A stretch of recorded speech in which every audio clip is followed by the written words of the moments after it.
Maswerteng umaga po mga ka-STL. Narito na po ang resulta ng STL Bulacan para sa araw na to, first draw November 7, 2025, araw ng Biyernes. Naway ang mga natayahan nyo po mga numero kanina ay manalo nawa ngayong umagang ito, 11 AM. Kaya kunin nyo na po ang inyong mga ticket. Narito na po ang resulta. Ang mga numerong nanalo sa STL Bulacan ngayong umagang ito, November 7, 2025, 11 AM. First draw result, 3 at 39 in exact order. Again, 3 at 39.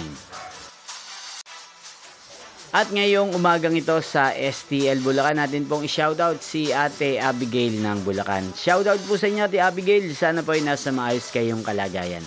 Inyo pong napanood ang resulta ng STL Bulacan sa channel na to, Roderick Hernandez TV. Magkita-kita pong muli tayo mamayang 4 PM para sa second draw result ng STL Bulacan.